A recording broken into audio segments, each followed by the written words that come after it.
This is Orsi, official old guy at oldguytalkstome.com, a podcast dedicated to helping older guys create kick-ass lives for themselves and those that they love.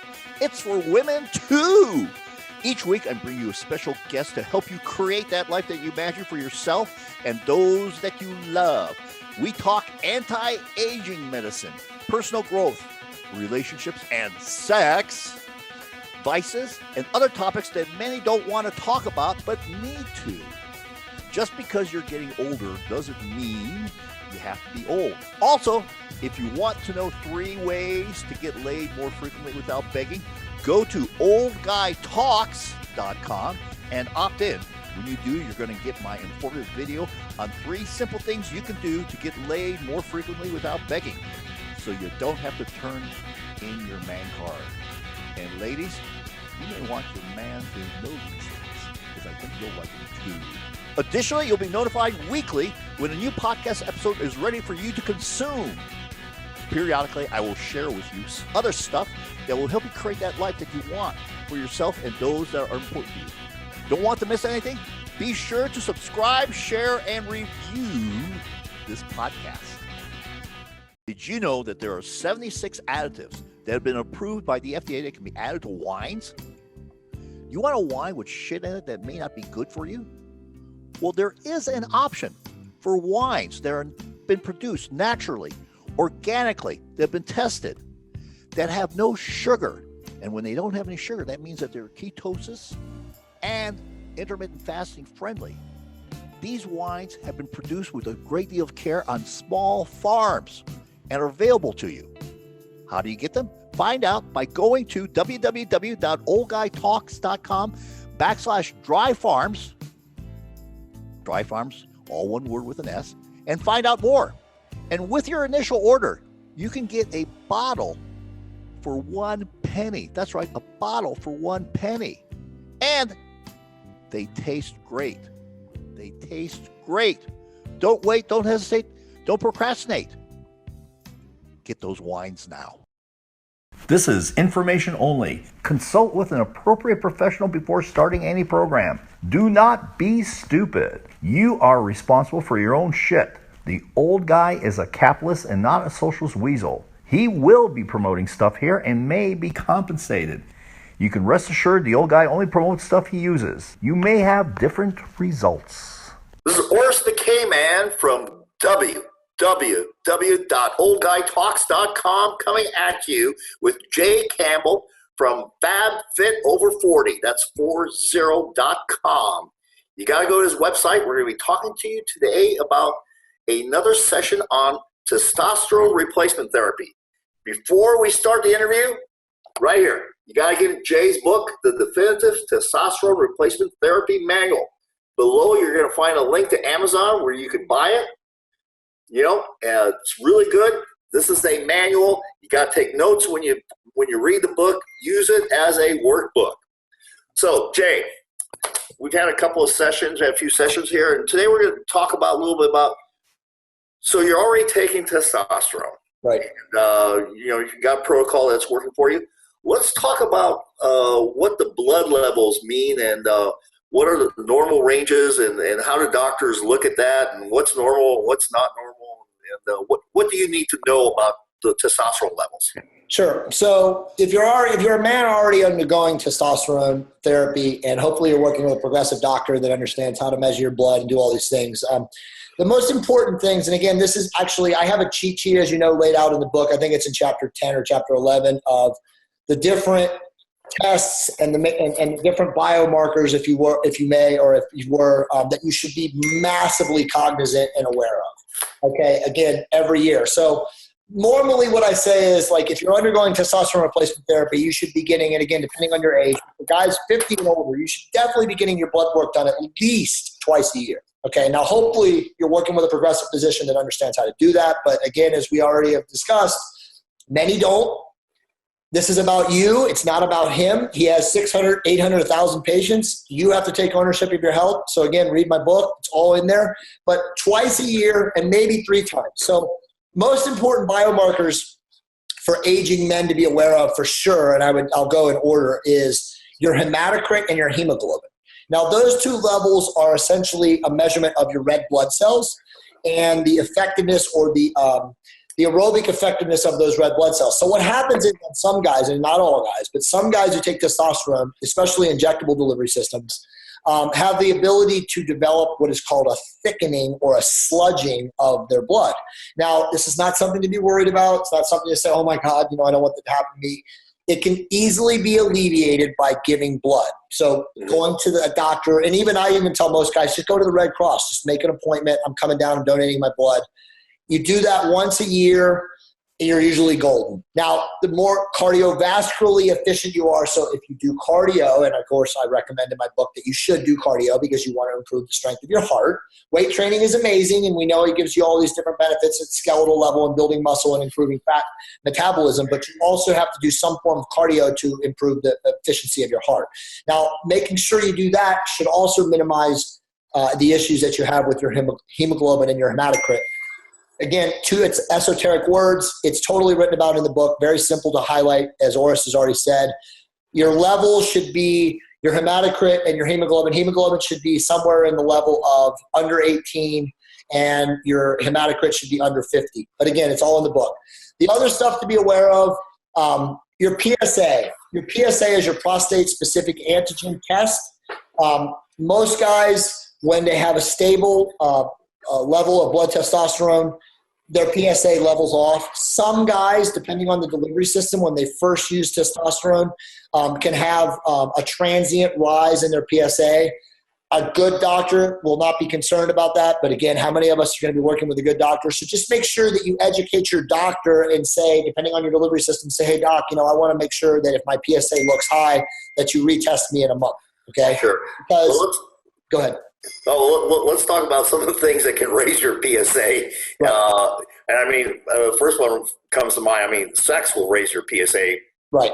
And you should be very careful about when you go and get your PSA tested. Yeah, exactly. It's a great Sieg. The reality is that the different delivery systems will increase PSA more. An injectable delivery system rarely does anything to PSA. Okay. Now, if you do have a pre-existing prostate condition, okay, whether it's cancer or not, using testosterone is definitely contraindicated, okay? So most doctors, and I do know some doctors, I actually have friends with the best oncologists in the world in New York City at the Farber Radiation Treatment Center, which is like one of the top cancer places in the world. Dr. Lenny Farber is a very, very close friend of mine.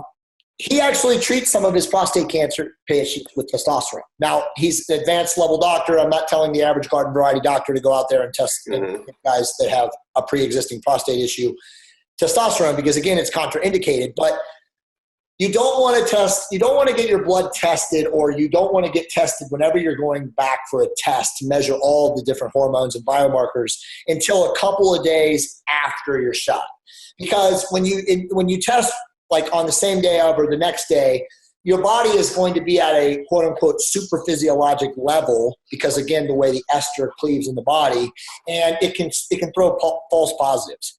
Also, transdermal creams, gels, lotions, those can also irritate the PSA or create a false positive in the PSA. And again, normally over time, and that's usually a couple weeks, sometimes up to a month, the PSA goes back to a normal baseline level. So that's something that, again, all this stuff is written in the book. If I'm not making sense now, just please buy the book and refer to it in the book. The other stuff to be aware of, obviously, is your lipids, okay? Your HDL, your LDL, your total cholesterol profile. Very, very rarely, okay, when you're using testosterone clinically, in clinical dosage fashion, does it ever do really anything? There is some research out there that says that it can lower HDL, which is high density lipoprotein. Again, I don't want to get too esoteric for guys. All this stuff is in the book, but you should be aware of those levels too. You always want to look at your cholesterol. And then the other things are your homeocysteine and your C-reactive protein. So in order, all of those things are really the biomarkers to be aware of. Now, again, I have more stuff listed in the book. And there are other things that you have to be aware of. But those are the primary issues that you should be concerned with as you age for any kind of condition that may or may not arise when you're on testosterone. Okay. One of the things that's that I think has been disproven, but it's still bandied about, is the concept that testosterone causes prostate cancer. Right. We talk about that. Sure, it does not. Again, it is contraindicated if you have pre-existing prostate cancer. It's believed, and it's theory more than it is principle. There has been some studies that have shown that it can, but not in all men. It can speed or exacerbate the rate of the development of the cancer. It's a metastatic condition.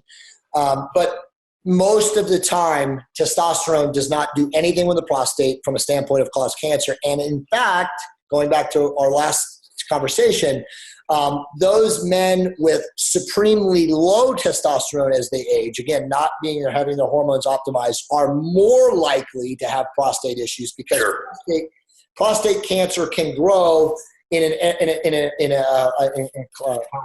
clinical environment inside the body when testosterone is so low that it's causing malfunctioning of other systems. So you should have your testosterone optimized much more so than not to avoid prostate cancer as you age. Sure. Okay. We're hearing a lot about HCG and in conjunction with testosterone therapy. Share your thoughts, please, on the HCG stuff. So HCG is, it's hard for me. I have a personal bias. I do not use HCG in my life. Now, most doctors do prescribe HCG. Clinically, HCG is used to maintain testicular volume. What happens when a man uses testosterone is that over time, their endogenous, their internal production of testosterone shuts down. Their body becomes reliant on the external, quote unquote, the exogenous form, whatever the delivery system you use is. And ultimately, your testicles atrophy. Now, in my opinion, and obviously I have 16, 17 years of using testosterone to believe this, it really doesn't do much to your sexual function, to your ability to climax, ejaculate, eject sperm, etc. It's just some guys psychologically like to see, having their testicles full, like the whole, like bull sack testicles. I mean, it's whatever floats your boat. Now, unfortunately, and again, this is more my opinion than what a lot of guys believe, using HCG also, guys use HCG to improve their testosterone feeling, their delivery system, whatever it may be. And that is because there's some dopamine increase or dopamine improvement in the brain. And it's very transient, but it does happen when you inject HCG. The problem that I have with HCG, and by the way, do you use HCG yourself? I have, but it's kind of, I didn't really notice a big difference. Right, exactly. So the problem that I have, and this is, a lot of guys, especially doctors that prescribe HCG, don't want to ever, really look at this as closely as they should. It elevates E2. It elevates your estrogen profile, right? So if you already have testosterone coming in, and, we didn't talk about this, I'll just give a quick discussion right now. When you inject testosterone, a lot of different biological systems are improving, but you also have the body trying to level and balance the testosterone and estrogen. And estrogen is known as E2 estradiol. There's 3 different forms of estradiol, but for the purposes of man and us talking about it right now, we just want to think of E2. Aromatase is the enzyme in the body, and it lays in fat tissue that when injectable or any form of testosterone, exogenous testosterone comes into the body, the aromatase enzyme wakes up and says, oh shit, I'm getting excess testosterone. I need to balance my estrogen and my testosterone. So some guys, depending on their body fat levels normally, and the higher the body fat that you have, the more aromatase enzyme you're going to produce or overexpress, so to speak. You can have resulting estrogenic side effects. Estrogenic side effects are moodiness, a feeling of having a temper where you kind of feel like irritable, to being having hot flashes or having just a moodiness. That's when your testosterone is not balanced between estrogen. So if testosterone is too high, estrogen's too low, you can have side effects. Estrogen too high, testosterone not high enough, not balanced, same thing.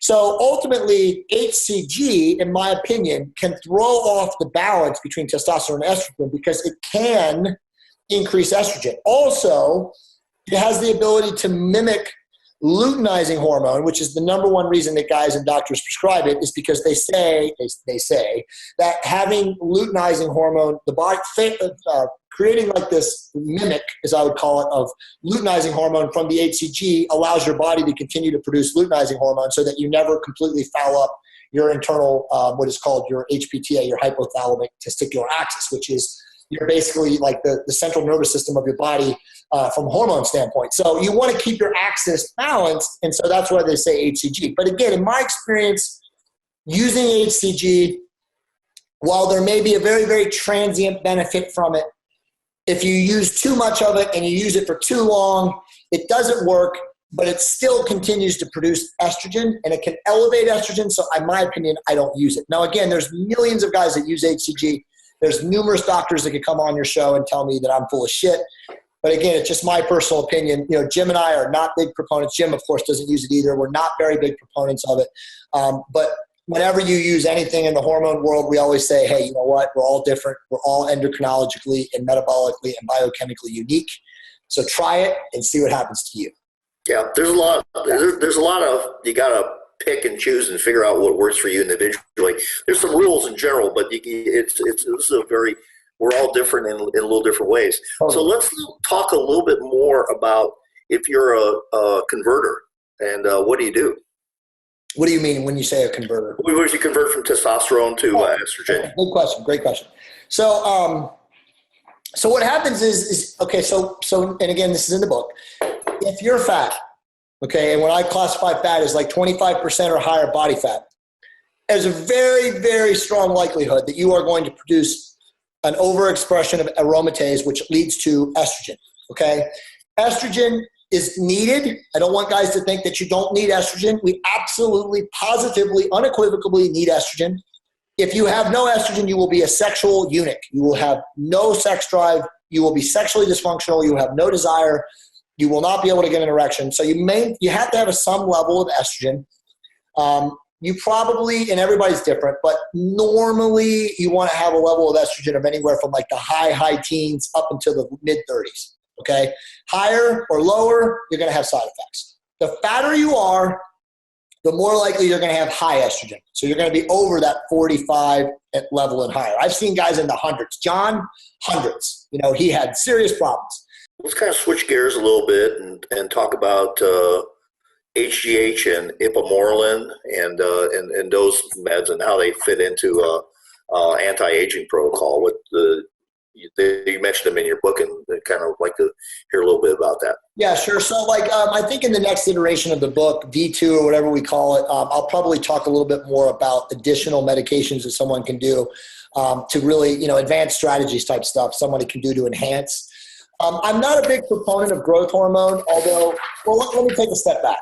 Growth hormone has changed clinically in the United States. You cannot, as a patient, have growth hormone, which is human growth hormone, HGH, prescribed legally unless you fall into a couple of different criteria. And those are, you have wasting diseases, you have HIV, you were burned, you know, there's a number of different wasting diseases. And then you also, there's one other indication where you have brain, like a concussion past syndrome, and they do what is called a glucostim test. And if you fail that test, then they can legally prescribe you HGH. Now, here's why I'm not a big proponent of growth hormone. It's extremely expensive, and the effects that it provides at very supremely, you know, clinically minimum effective dosages are literally not worth it in the comparison of cost. Now, again, if you're a super, super rich dude and money doesn't mean shit to you and you can spend $5,000 or $6,000 a month on growth hormone at 1 or 2 IUs a day, you know what, man, have at it. Is it going to really benefit you in the long term, like in a way that is impactful and noticeable? In my opinion, no. Will it make you sleep a little bit better? Yes. Will it maybe improve your skin elasticity? Possibly. But is it going to do anything for you that is, quote unquote, the wonder effects of growth hormone? No.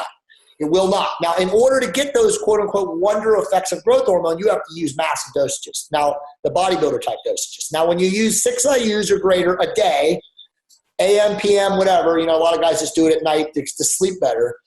It also exacerbates the speed of tumor formation. So if you're a pre-existing cancer guy, you've got cancer in your family DNA, genetic tree-wise, there's a very, very strong possibility, and I would actually argue likelihood, that you will speed the rate of cancer development. So growth hormone at the level that you need to see amazing effects is not worth it because nobody wants cancer. Now, ipamorelin and other what are called biosynthetic growth hormone analogs, or peptides as they're known in the world, are better.